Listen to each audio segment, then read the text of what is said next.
সন্দেশখালীতে BJP Trinamool সংঘর্ষ এবং সংঘর্ষের ঘটনায় এখনো পর্যন্ত 20 জনকে আটক করা হয়েছে। সকাল থেকেই থমথমে গোটা এলাকা, পুলিশ টহল দিচ্ছে এবং র্যাফ নামানো হয়েছে। সেখানে তৃণমূল বিজেপি সংঘর্ষের ঘটনায় আটক করা হয়েছে বেশ কয়েকজনকে এবং জখম হয়েছেন 20 জন তৃণমূল কর্মী। আপনাদের জানিয়ে রাখবো, বেশ কয়েকজন তৃণমূল কর্মী সমর্থকদের বাড়িতেও হামলা চালানো হয়েছে, বাঁশ লাঠি দিয়ে মারধর করা হয়। সরাসরি অভিযোগ উঠছে বিজেপির বিরুদ্ধে, লাঠি রড বাঁশ নিয়ে হামলার অভিযোগ বিজেপির বিরুদ্ধে। অন্তত 20 জন তৃণমূল কর্মী জখম হয়েছেন এই ঘটনায়। সন্দেশখালীতে তৃণমূল বিজেপি সংঘর্ষের ঘটনায় 20 জন জখম তৃণমূল কর্মী। সঞ্জিত চক্রবর্তী রয়েছেন আমাদের সঙ্গে সরাসরি সন্দেশখালী থেকে। সঞ্জীব, কোনোভাবে অশান্তি পিছু ছাড়ছে না সন্দেশখালী থেকে এবং এখনো পর্যন্ত বেশ কয়েকজনকে আটক করা হয়েছে। তারা কি এলাকার বাসিন্দা, কি জানা যাচ্ছে সব মিলিয়ে এখনো পর্যন্ত পুলিশ সূত্রে?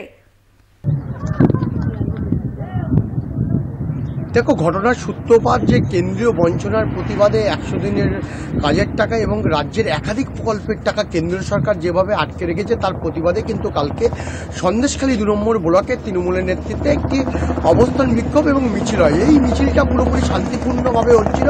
তারপরে যখন বেলা গড়িয়ে বিকেল যায়, সেই সময় যখন একেবারে পুলিশ চারিদিকে ছিল, পুলিশ পিকেটের মধ্যেই, তারপরে যখন তারা বাড়ি ফিরছিল সেই সময় অতর্কিত হামলা চালায় বিজেপি নেতা কর্মী সমর্থকরা। প্রত্যেকের হাতে এমনকি লাঠি, বাঁশ, লোহার রড, বটি এবং শয়ে মানুষ। একটা পরিকল্পিত হামলা, বিশেষ করে যেটা জানা যাচ্ছে যারা ইতিমধ্যে আমরাও সংবাদ মাধ্যম আক্রান্ত হয়েছে, অর্থাৎ যারা ছবি তুলতে গেছে তাদেরকে আটকে দেওয়া হয়েছে এবং তাদেরকে বিভিন্ন রকম হুমকি দেওয়া হয়েছে।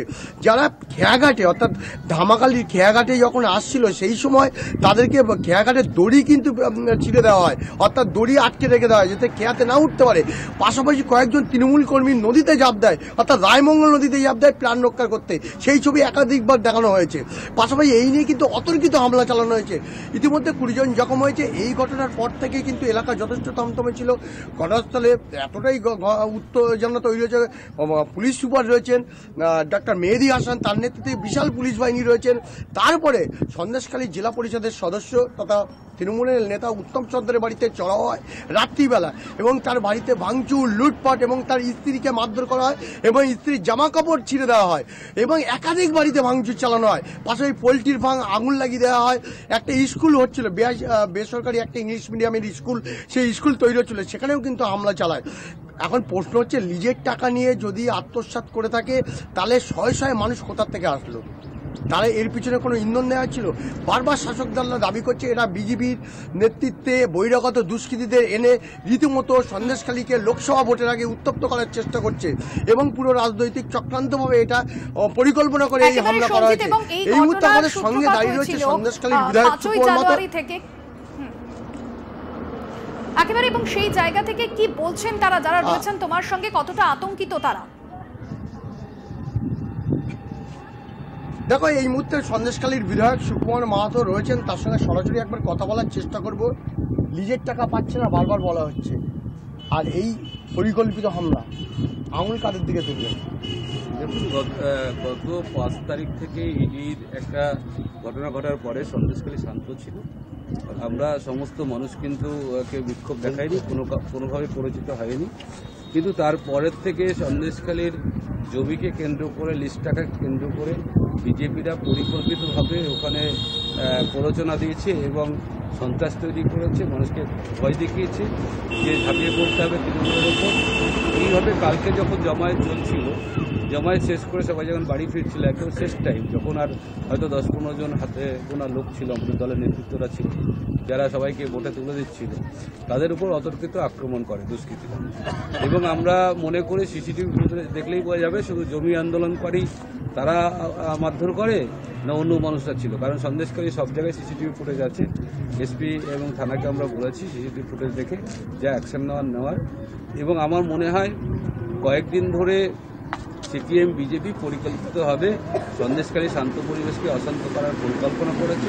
এই পরিকল্পনা করার জন্য তাদের কয়েকদিন ধরে ওখানে বিভিন্ন নেতাদের আনাগোনা ছিল এবং আমি যেটা শুনেছি প্রাক্তন বিধায়ক নিরাপদ সর্দারও এলাকায় বাইক নিয়ে গিয়ে মানুষকে পরিচিত করেছে। এখানে আমি মনে করি যে ফিশারি করতে গেলে মানুষের আমলনামা সই করতে হয়। অনেক ক্ষেত্রে যারা জমি লিস্ট টাকা পায়নি তারা হয়তো 5% মানুষ আছে, তারা হয়তো 5-7 জন বা 10 জন আছে, কিন্তু 100 জন মানুষকে একত্রিত করে হামলা করা, এটা সন্দেশখালীকে উত্তপ্ত করার জন্যই। এটা আমার মনে হয় লোকসভা ভোটের আগে সন্দেশখালীর যে রাজনৈতিক অবস্থা ভালো, সেটাকে খারাপ করার জন্য এই পরিকল্পনা করছে। আর বিশেষ করে জেলা পরিষদের সদস্য উত্তম সর্দার, তার বাড়িতে ভাঙচুর চালানো হয়েছে, তার স্ত্রীও আক্রান্ত হয়েছে, ইতিমধ্যে তাকে পুলিশ উদ্ধার করেছে। কি বলবেন এটা? এবং উত্তম সর্দারের আদিবাসী ছেলে এসটি সিটে জেলা পরিষদ জিতেছে এবং তিনি অঞ্চল সভাপতি। যদি আদিবাসীদের বিক্ষোভ হয় তাহলে অন্তত আমি মনে করব সেখানে 5-7 জন আদিবাসী ছিল, বাকি অন্য মানুষরা তারা সংগঠিত হয়ে একদম ইচ্ছাকৃতভাবে দুষ্কৃতী হামলা চালিয়েছে। এবং আমার মনে হয় আগামী দিনে আমি সন্দেশখালীর মানুষকে বলবো, সন্দেশখালী যারা ওই যেখানে তিমুনি বাজার, যেখানে থানা সংলগ্ন এলাকা, সেখানে অনেক ভালো মানুষের বাস, শিক্ষিত মানুষের বাস, সেখানে অনেক চাকরিজীবী মানুষ থাকে, তাদেরকে বলবো কারো কথায় বা কারো প্ররোচনায় পা না দিয়ে আপনারা শান্ত থাকুন। যারা জমির লিস্ট টাকা পায় আমরা দায়িত্ব নিয়ে সেই লিস্ট টাকা ফেরতের ব্যবস্থা করি। এই যে হামলা হলো, একেবারে শয়ে মানুষ, তাদের প্রত্যেকের হাতে বাঁশ, লাঠি, বিশেষ করে দা, বটি, এইগুলো এই প্ররোচনার পিছনে আপনি কি মনে করেন কারা রয়েছে, মূল কারা রয়েছে? দেখুন, এগুলো বিজেপির একটা পরিকল্পনা। আমরা জানি এইসব জায়গাগুলো অনেক শান্ত জায়গা, যেখানে কোনোদিন কোনো সন্দেশখালীতে কোনো ইনসিডেন্ট নেই, কোনো দুর্ঘটনা নেই, কোনো মারামারি নেই। হঠাৎ করে সেই সন্দেশখালী, একে প্রপার সন্দেশখালী থানা সংলগ্ন এলাকায় একত্রিত করে এত মানুষকে দা, বটি, মানে দুষ্কৃতীদের মতো তারা হামলা চালালো। তার মানে সারাদিন ধরে একটা মিটিং চলেছে, মিছিল চলেছে, তারপর অবস্থান বিক্ষোভ চলেছে, তার মাঝখানে কোনো শব্দ নেই। হঠাৎ করে সন্ধ্যেবেলা 5:30টার পরে যখন একটু সন্ধে হয়েছে, তখন একদল পিছন থেকে এসে আক্রমণ করেছে। এবং আমি শুনেছি কাল রাত্রে যার পোলট্রির ফার্ম, স্কুল আগুন ধরে দেওয়া হয়েছে, তেমনি ওখানে কিছু বাড়িতে তৃণমূল কংগ্রেসের বাড়িতে গিয়ে ভাঙচুর চালানো হয়েছে, তাদের বাড়ির থেকে লোকজনকে বের করে মারা হয়েছে। এটা একদম ইচ্ছাকৃতভাবে এবং পরিকল্পিতভাবে। এটুকুই বলবো যে সন্দেশখালীর মানুষ এইতে বিশ্বাসী ছিল না। সন্দেশখালীর মানুষ যারা ওখানে বাস করে তারা খুব শান্তিপ্রিয় মানুষ। আমি তাদের কাছে অনুরোধ করবো এটা শান্তি বজায় রাখুন।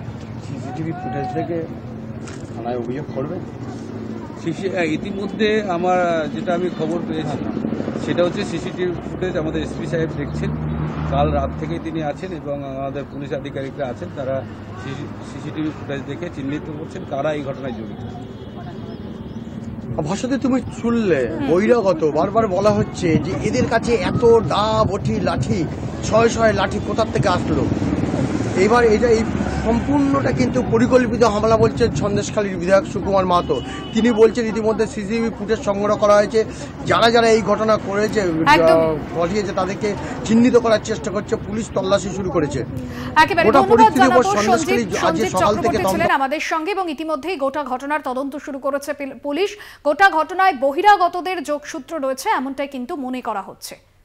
ধন্যবাদ তোমায়।